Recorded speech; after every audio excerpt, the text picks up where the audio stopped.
Suspense. And the producer of radio's outstanding theater of thrills, the master of mystery and adventure, William N. Robson. Take a deep breath and let it out slowly. And once more. No, this is not a caprice. It is a thoughtful precaution. Fill your lungs well now, for you will be holding your breath for the next 30 minutes as you live through The Long Night with Frank Lovejoy, a tale well calculated to keep you in suspense.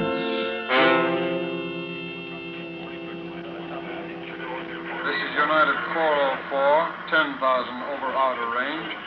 Request lower altitude, over.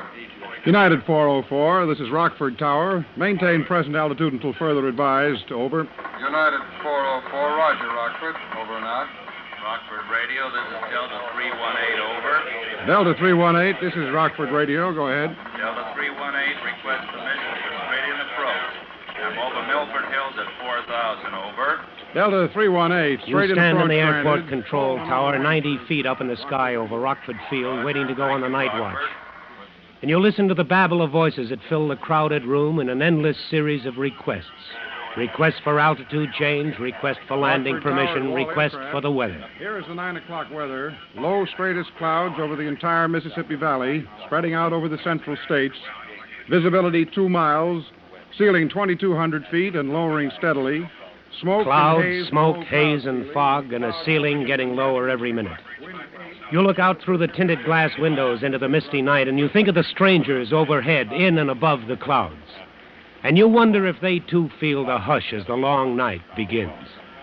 You wonder if the strangers, with the throb of engines and the harsh rasp of many voices in their ears, can feel the stillness. You look around the tower room, you look and you listen to the voices, and you're glad every time a ship touches down safely on the long, light-lined runways. Okay, Brother Ken, you can have it. For me, it's been a long day. Traffic been heavy? It started sort of slow, but it's building up. I got 3 converging on the outer marker and 2 inbound on the range. It's all here on the board for you. Yeah, okay. We're beginning to stack up over Chicago, but that's their worry. Yeah, and they can have it. Yeah. Well, happy landings, man. Yeah, so long, Charlie. Night, Charlie. Rockford Tower, this is TWA Flight 70, requesting weather your field, over. Hello, TWA 70. This is Rockford. We have straightest clouds, ceiling of 2,000, visibility under 2 miles. Smoke, haze, and fog on the ground, over. What is your traffic there, Rockford? 5 inbound inside the 20-mile range, 1 Convair and 2 DC-7s outbound on the red, over. Okay, Rockford, this is TWA 70, requesting change of flight plan to land your field instead of Chicago. Roger, TWA. I'll notify Chicago and clear you in. Give us a call when you pass the Milburn Hills. Rockford out. Roger, thanks very much. Give Chicago a call, Mike. Tell them their Flight 70 is terminating here. Okay, Ken, we'll do. Hello, Chicago. Rockford Radio. Rockford Tower, this is Beechcraft Bonanza N91457. Hello, Beechcraft N91457. This is Rockford Tower. I've been homing on your range, and apparently my automatic direction finder isn't working right. I think I'm lost. Stand by, 457. Check the flight file, will you, Mike? See if he's on it. All right. Hello, Rockford. Are you hearing me, Rockford? If you are, please give me a call. This is Rockford. We're reading you fine, Beach. Hold on a second. Find anything on it, Mike? Nope, there's nothing here, Ken. No flight plan. Okay. Hello, Beechcraft N91457. This is Rockford Tower. What seems to be the trouble with your ADF? I don't know exactly, Rockford. I'm not too familiar with this equipment. But I don't think it's working right because I've been changing from one range to another just like I was told to, and I ought to have been somewhere over Minneapolis long ago, and I'm not. All right, Beechcraft, we'll work something out for you. Where are you flying from? Indianapolis. Headed on a direct flight to Minneapolis? That's right, Rockford. I set my automatic direction finder just exactly the way I was told to when they installed it. Did you make any visual checks against what your ADF showed? I'm sorry, I didn't get that. Did you check your course when you passed over the airways range stations by looking at visual ground objects like signs on the top of oil tanks telling you what city you were over, anything like that? No, I'm afraid I didn't. I thought my ADF was working, so I didn't think about anything else. Okay. Now, what was your last known position? Last known? Well, I'm trying to think. I guess the last time I positively knew where I was when I departed Indianapolis. What time was that? About 5:30, maybe 5:45. 5:30? Verify that time. That would be more than 3 hours en route. You should be well out of my range. Yeah, I know. But I've been circling for more than an hour, trying to make the ADF work and looking for Rockford. What is your remaining fuel supply? Well, I guess there's no use kidding myself. I think I've got about 45 minutes, maybe at the very best, an hour. Well, here is the situation. The weather here is solid overcast at 600, visibility 1 mile in smoke and haze. Do you see any towns, rivers, highways that you can identify? No, I can't see anything but clouds. I'm on top. Holy smoke, did I hear that right? Yes, you did. Beechcraft, did you say you were on top? That's right, on top of a solid layer. Have been for a long time. At what altitude? I'm at 5,000 indicated, about 1,000 above the clouds. 457, take a good look around you. Are there any breaks in the overcast? Can you see any holes, any thin spots in the area at all? No, it's solid. It's a completely solid layer. Are you an instrument pilot? What do you mean?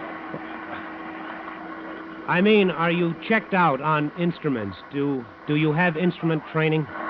No, I've never been on instruments in my life. I'm just lost.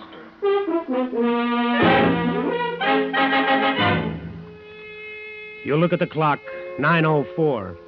You look at the clock and mentally give yourself 45 minutes. 45 minutes to find him, bring him in, and get him on the ground. You check the latest weather chart and you don't like what you see. Your mouth feels dry. You reach for a cigarette as you punch the mic button and do the next thing that must be done. Rockford Tower to all planes working this frequency. We have an emergency. Repeat, we have an emergency. Please maintain radio silence on this frequency until further notice. Out. Rockford Tower to Beechcraft, N91457. Come in, 457. Okay, Rockford. Tell me, how did you get on top? Well, it was almost clear when I left Indianapolis. I climbed straight out to 5,000, and later, while I was trying to get the ADF working, I found myself on top. It just happened. Yes. Are you familiar with range orientation? No, I don't know anything about that either. I'm just a businessman with a new airplane. I know only enough about the radio to tune in the stations. I know I'm lost, though, and need help. These gas tanks aren't getting any fuller. Yes, I know, 457. I understand. Sure, you understand, but he doesn't. He knows he's lost and he needs help. He understands that. But he doesn't know what the odds are on getting him straightened out and over the field and then getting him down through that solid layer of clouds. You fight down a sudden urge to push the microphone button and scream at him. To tell him that nobody forced him into an airplane he hardly knew how to fly. Nobody forced him to take off on a long night cross-country in weather suitable only for experienced professionals. But you know there's no time for hindsight. There's hardly any time for hopes. So you push the black button and you try to sound calm. Hello, 457. This is Rockford Tower. Now, listen to me carefully. Are you reading me okay? Yeah. Hello, Rockford. I'm hearing you fine. Loud and clear. All right. Now I'm going to try to get a fix on you. But before I do, I want you to know what the situation is. I'm sure I can find you. I'm reasonably sure I can get you over the airport before you're out of fuel. I am not sure, though, that we can get you on the ground. Do you understand? No, I don't understand. I'm lost and I'm about out of gas and I don't understand why we're wasting time talking about it. You get me over an airport and then we'll worry about getting on the ground. All right, but you understand this. It's my job to help find you. It's my job to help you find the airport, and I'll do everything I can to get you on the ground. But flying that airplane through those clouds will be the hardest thing you've ever done in your life. Do you understand that? Okay, I understand. Now, what are we going to do? Now, we're going to orient you by radio and bring you in over the Rockford Airport. I will tell you what must be done, but you have got to do it. I can't fly your airplane for you. Do you understand? Yeah, okay, Rockford. I understand. You know the standard procedures for range orientation. You've run over every step of them 1,000,000 times for just this kind of emergency. That's one of the reasons you're up here in this modern Tower of Babel on these long nights. But you've got 2 strikes against you on this one. Time, you read the clock at 9:07, and a fool in an airplane. Mike. Yeah, Ken. Get Chicago Control Center on the horn. Ask them to set up an alert of all facilities within 100 miles. Roger. You better get them to clear all altitudes in the area below 6,000 feet. Okay, we'll do. You know, I don't know whether to try to get him down through the clouds now and then try to bring him in, or whether to get him over us on top and then let him down where we won't lose radio contact if he gets too low. Well, it's souped up all across the valley, Ken. You might get him down through it, but if he's too far out, he'd have no chance of getting here under the ceiling. Yeah, and if I don't get him started at something, he'll be out of fuel anyway, and it won't matter. I'm going to bring him in on top. Okay, I'll check weather very closely, Ken. If I hear of any breaks, I'll give it to you. Good, thank you. Hello, 457, this is Rockford Tower. Yeah, okay, Rockford. I'm going to speak very distinctly. And if you don't understand any part of what I tell you, come in and break me off. It's vital that you understand me. Is that clear? Yeah, I understand. Okay. Now, I want you to listen very closely to my range signal. Put everything else out of your mind. Listen and describe exactly what you hear. Okay. Hello, Rockford. I hear a code sound. Is that the range? That's right. What does it sound like? Well, it goes da-dit, da-dit. Okay, 457. Now, is it loud or soft? It's pretty loud. Okay, that's the N quadrant. Now, I want you to tune to the Madison, Wisconsin range and tell me what you hear. Okay, wait a minute. Yeah, hello, Rockford. I've got the Madison range. What does it say? It's just like the other, only backwards. Dida. Dida. That's right. I can hardly hear it, but it's there all right. Yeah, okay, 457. That's the A quadrant. Now I want you to try Peoria and then Chicago.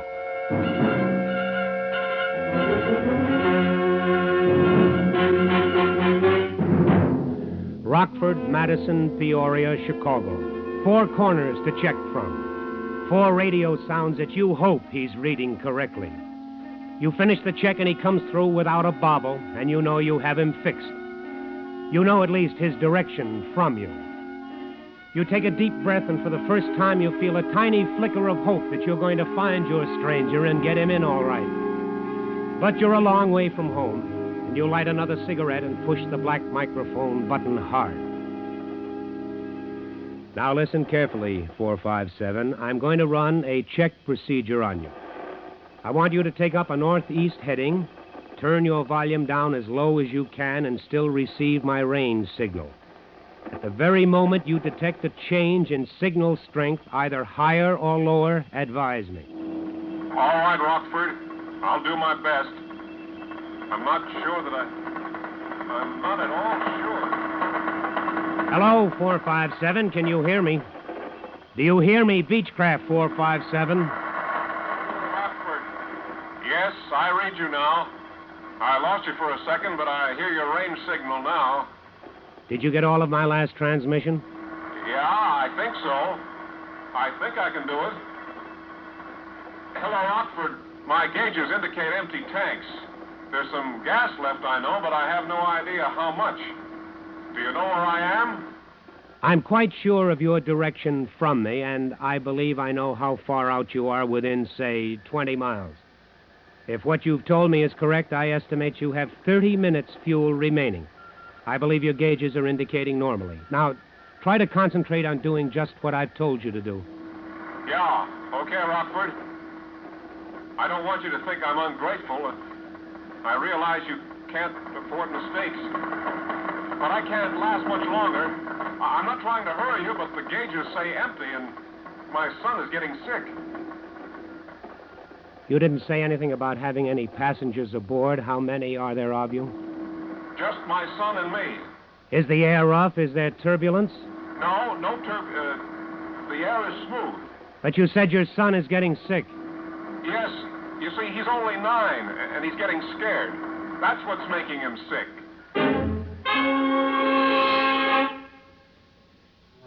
You don't say anything for a long minute. You just stare out into the miserable night, and your thoughts are not nice. You think of your own kid, and you thank God he's home safely in bed. And you know now, if you didn't know it before, that you've got to bring these strangers home. You reach for the microphone button, but before you push it, the voice is back What's on your happened, Rockford? I can't hear you anymore. Did you hear me? I was talking to you and you didn't answer. Hello, Rockford. Come in, please. I'm reading you. 457, I heard everything you said. Now listen to me carefully. You should be approaching my west course close into the station. I want you to listen closely and describe any change in your signal. I won't call you. You call me when you hear anything change. Okay, Rockford. Hello, Rockford. The signal is much louder now, and I'm getting more of a continuous tone in my earphones, although I can still hear that other signal. All right, 457. That's fine. That's good. Now, listen carefully. Turn your volume down a little more. And when you no longer hear that other signal, and when the continuous tone is loud and clear, and when you hear nothing but the continuous tone, at that time I want you to turn right to a heading of 93 degrees magnetic. Is that clear? Yeah, I think so. You think so? You've got to know so. When you hear nothing but a tone, when there's nothing but a loud buzz in your ears, I want you to turn right to 93 degrees on your compass. Do you understand me? Yes, I understand. Turn right to 93 degrees on the compass when I hear a loud tone. That's correct. The tone is strong now. I don't hear the other signal. Nothing but the tone. Shall I... Yes, turn right, turn to 93 degrees, and advise. Advise? Advise when on course, when on 93 degrees, advise. Roger. Advise when I'm on course now, on 93. All right, good. Chicago Control Center has everything cleared on the 6000. They're monitoring the calls, too. Okay, Mike, thanks a lot. What's the time? 9:40, straight up. 9:40? That's 12 minutes to make it in. Hello, 457. You're approaching the range now. You're almost over the station. The range is about 2 miles from where I'm sitting. The signal you hear will continue to increase in volume until you cross the range. At that time, it will fade out quickly. For a moment, you may hear nothing. Then it will increase again rapidly. Now, at the very instant your signal fades, I want you to make an immediate left turn to a heading of 45 degrees magnetic. Take that heading and advise. Understand? I understand. Mike, get on the phone and alert the local police and fire departments. Tell them what we've got and to be on the lookout for a fast move. Roger. Get all the lights on in the field, the runway markers. When we get him down through this, he won't have any time to spend looking for the field. Okay, will do. That is, if we get him down through it.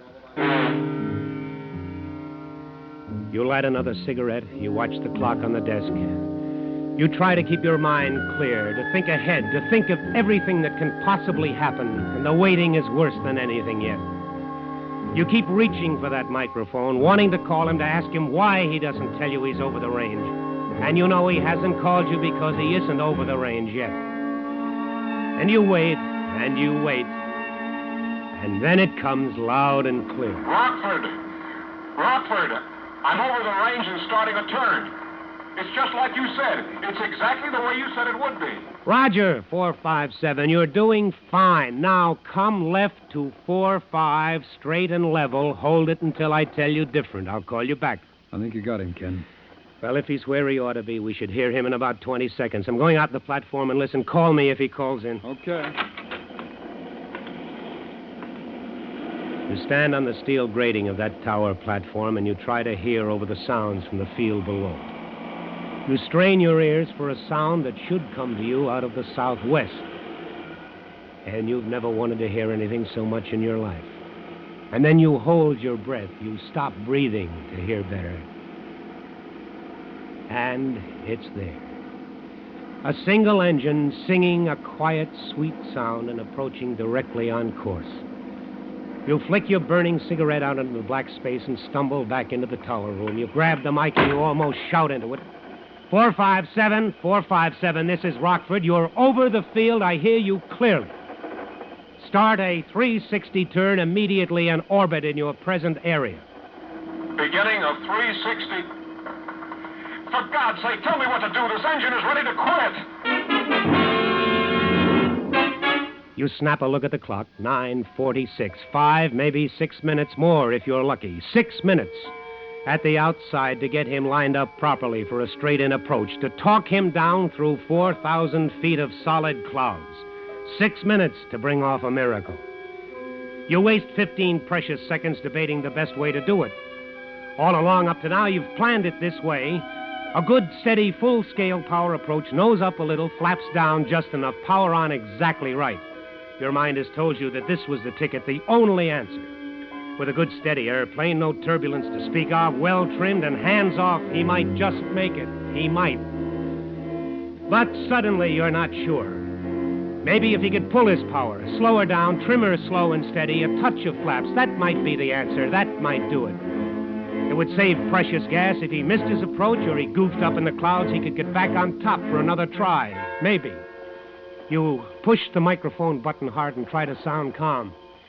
457, I hear you plainly. You're circling the airport. There isn't time to talk this out. You'll have to do exactly what I tell you the first time and do it right. There simply isn't time enough. Oh, wait a minute. Do you have chutes? Do you have parachutes aboard?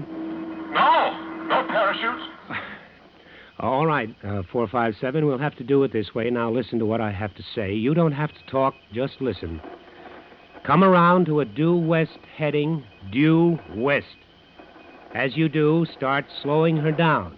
Slow her down and trim her up for a power approach. A normal power approach, do you understand? I understand, Rockford. Don't talk to me. Bring her around, head west with the power on. Slow her down, flaps down to approach position. Trim her up, make her steady. Advise when you're headed west and slow down. 10, 15, 20. Where is he? Where is 25? 457, are you there? 457? I'm trying to get her steady. I'm trying to do what you told me. All right, 457, don't talk. Advise when on course. Rockford, I'm on 270 now. Slowing down. I don't know. I just don't know.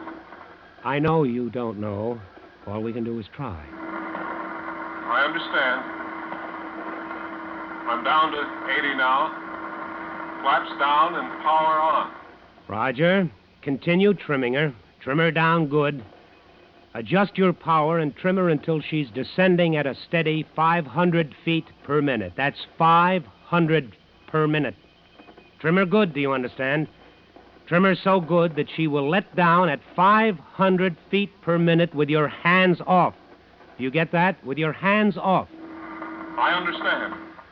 Now, 457, you're going to bring her around very slowly and precisely to an east heading. You're going to handle her very gently so she won't fall off on you flying so slow. You hear me? Yes, I hear you. Let her continue to settle at 500 feet a minute. Just bring her around slowly to the east, recover, and then take your hands off the controls. She won't fly with my hands off. She will fly. She'll fly better than you can. Now listen to me. When you are eastbound, hands off. She will descend slowly into the clouds. After you're in the clouds, do not touch the controls. I don't think I... Then don't think, do as I tell you. Now, when you get in the clouds, everything will change for you. You will think the airplane is all wrong, that it's doing everything that it shouldn't do. If you leave it alone, it will start a slow spiral to the left, but I don't think it'll be enough to do any harm until you've broken out under the ceiling. Now, whatever it does, you will think it's going to the right or up or down or even spinning. But it won't be doing any of those things unless you make it do them. Now, don't touch it. Now, are you eastbound? I'm eastbound, yes. Take your hands off the controls. But Take your hands off now. Okay. Hands are off. Now, let her have it. Let her fly herself. Ken, the ceiling's under 600 feet. That doesn't give him much time to recover and get his bearings when he breaks out. Oh, but it's all we can do. It's all anybody can do. You sit there waiting, only too aware of what can be happening in the cabin of Beechcraft 457, sweating out each second of time with a terrified pilot and his deathly scared kid. You wonder if this man, this stranger, and yet no longer a stranger, can keep his fantasies under control for that long letdown. The lonely, long letdown through total darkness with nothing but a great fear for a companion. A minute goes by, and another, and then... Rockford! Rockford! It's turning, Rockford! Turning! Airspeed's high! It's going higher! Get off those controls. Cut the throttle. I've got the throttle closed. She's slowing down fast. I can't see. I can't... Well, she's going to stall. Give her the throttle. Slowly. Keep your hands off except the throttle.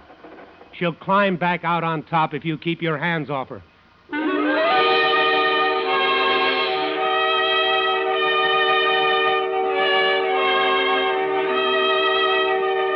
2 minutes wasted, more than 2 minutes, because he couldn't believe what you told him. You had him and then you lost him. And now, if the teacup of gas still in his tanks holds out, if he gets back on top, you still have it to do all over again. You begin to feel the long night closing in on you. He's almost calm when he calls you back this time. You can almost hear his sigh of relief. Hello, Rockford. I'm back on top now. Good. Maybe we have time for one more try. Now, let's try it with the power off this time. You may lose your engine before you can get... It's no use, Rockford. It's just no use. I can't do it. I was fine until I got into those clouds. I just couldn't sit there and do nothing. I just couldn't. I know I can't do it again. Listen, there's time. There's time for another try. Forget it. The engine just quit. That's it, Rockford. Well, you can still do it. Forget it. You're wasting your time. I just want to say thanks for trying. Hello, 457. Hello. Hello, Beach. Hello, 457. Ken, he can't hear you. His hands froze to the mic. Yeah.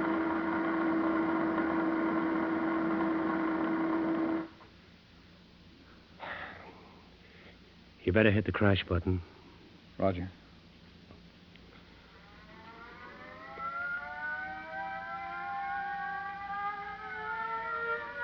Rockford Tower to all planes awaiting landing instructions.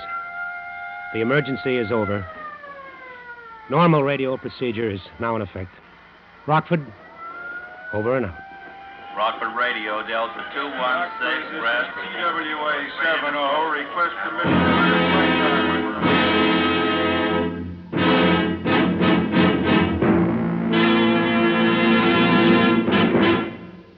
Suspense, in which Frank Lovejoy starred in The Long Night, adapted by Sam Pierce from the Atlantic Monthly story by Lowell D. Blanton.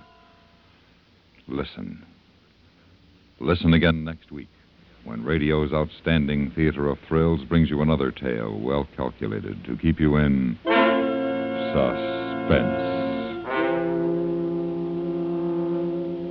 Suspense is produced and directed in Hollywood by William N. Robson. Included in tonight's cast were Stacey Harris, Byron Kane, Court Falkenberg, Sam Pierce, and Jack Crucian. The original musical score was composed and conducted by Paul Barron. Sound patterns by Ray Kemper and Bill James.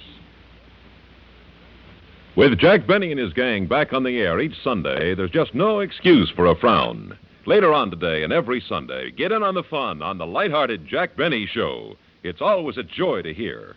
Stay tuned for 5 minutes of CBS News, to be followed over most of these same stations by Indictment.